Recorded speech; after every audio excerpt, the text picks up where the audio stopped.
If you live in the Sheffield area and you need a kitchen fitted, make sure you check out JW Interiors. My friend James has been in the industry for many, many years. He is the Vasyl Lomachenko of kitchen fitters, and he's a real good, solid Yorkshireman to boot. So check him out at JW Interiors.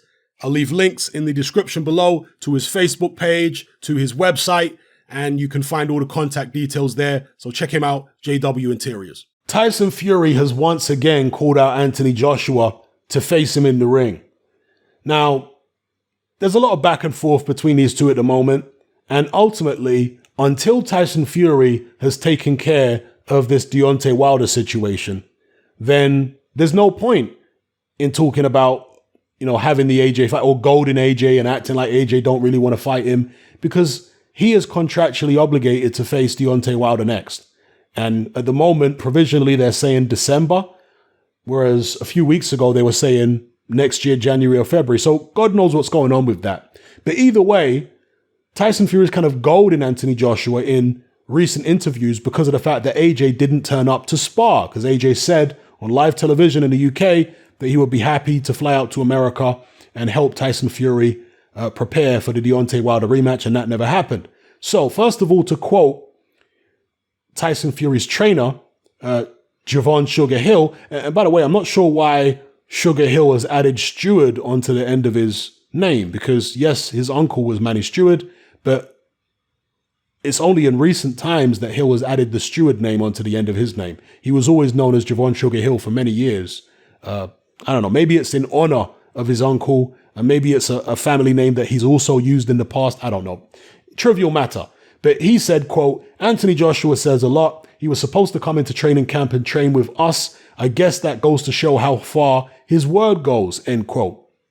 And Fury said something similar. So Fury said, quote, we wanted some of that action. He said he was coming, but he didn't.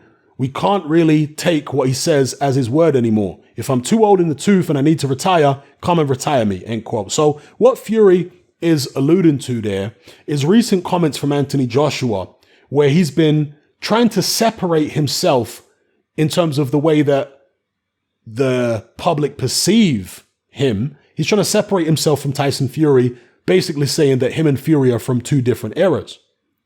He's pointing out that he has had far fewer fights than Tyson Fury and far less time as a professional. I think Tyson Fury turned pro, when was it? 4 years before AJ, or 5 years? I can't remember exactly what it was. Maybe it was 6 years. And AJ's at pains to point this out. And basically what he's saying, at least my interpretation of it, is you should give him more credit for what he's achieved so far, because he hasn't been in boxing, professional boxing, anywhere near as long as Tyson Fury.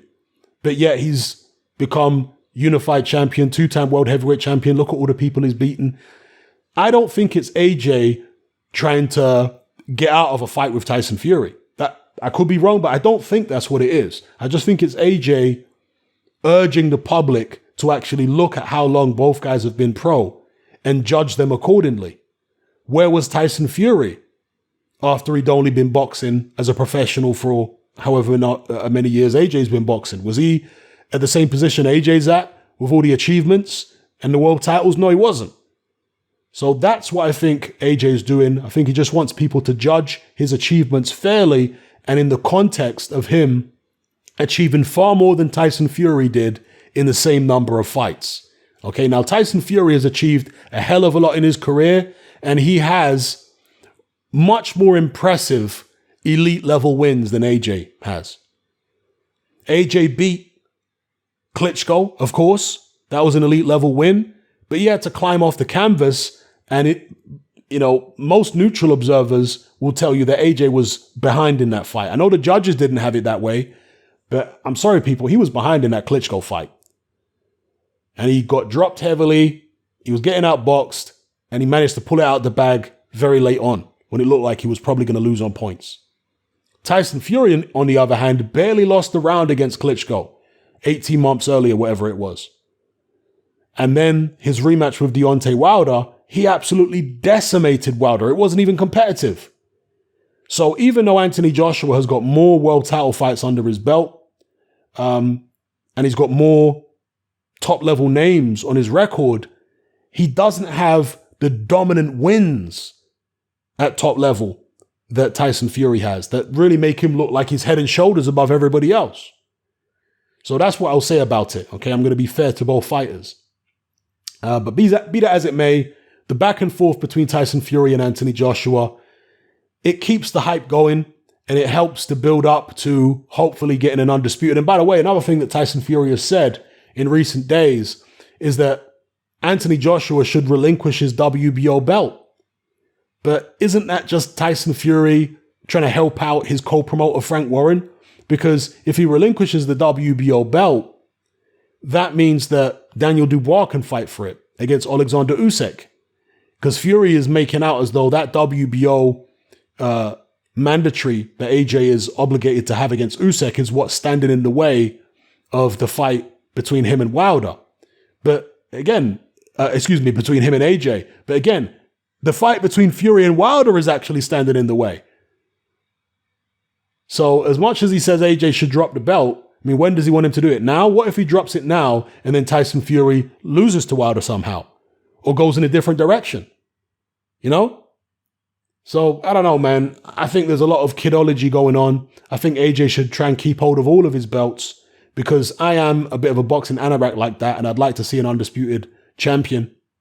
So I think if he can, he should keep hold of all the belts, pay whoever he's got to pay, and get the undisputed fight on. And Eddie Hearn keeps on saying that he is happy to sign for the Anthony Joshua Tyson Fury undisputed fight now. They're happy to sign for it now.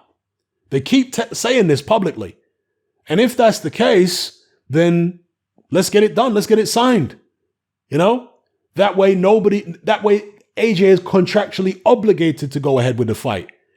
And if that's the case, then he'll have to drop the WBO if it gets into a legal situation. So I think that Tyson Fury should get onto Bob Arum, get onto Frank Warren and say, okay, let's, take Eddie Hearn up on his offer of signing for the fight now. Let's take him up on that. If he's bluffing, let's call his bluff. But if he's serious, great, let's sign for the fight now. Then as long as we win our next fights, AJ against Pulev and Fury against Wilder, then we'll have the undisputed fight in 2021. Let's do it. Let me know what you guys think in the comment section below about all the things I've discussed in this video. It's happening. I'm out.